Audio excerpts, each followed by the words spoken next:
Hi, I'm Angus from Let's Learn English, and I'll be your teacher today.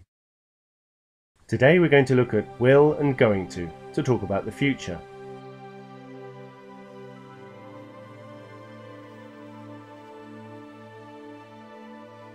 We often use will and going to talk about the future when we want to make predictions about what will happen, or to talk about our intentions for the future, the decisions we've made about it. When we want to talk about future prediction, we need to ask ourselves a question. That question is, when is the thing going to happen? If the prediction is about something happening soon, we normally use going to. For example, look at those two cars, they're going to crash. Or, I think I'm going to be sick. When we're talking about something which may happen further away in the future, we prefer to use will. For example, I bet James will marry Annie, they're made for each other. It will be cold and snowy in northern Canada this winter.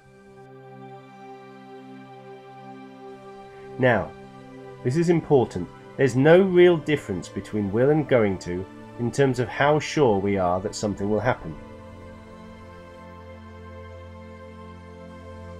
For example, before long the population of the Earth will be more than 7 million. That's 100% certain. Look at those clouds. It's going to rain. That's 100% certain.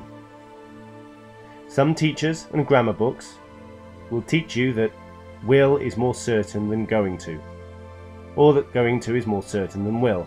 I can't remember which, but that tells you that there really is no difference in meaning, in terms of certainty at any rate.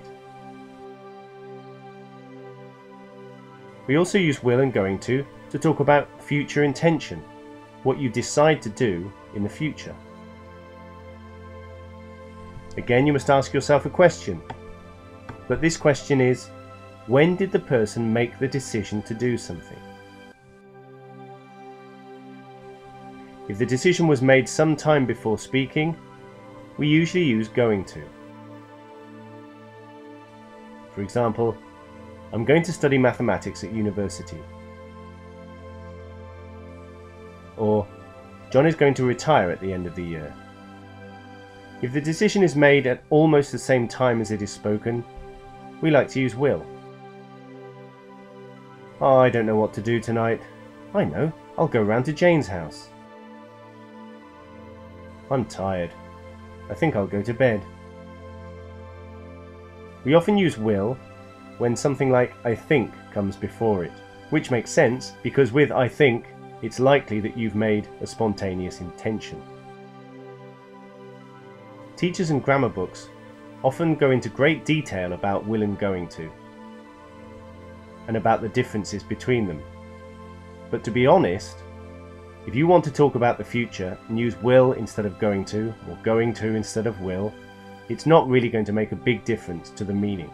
So I would ask you not to worry too much about confusing these two items up.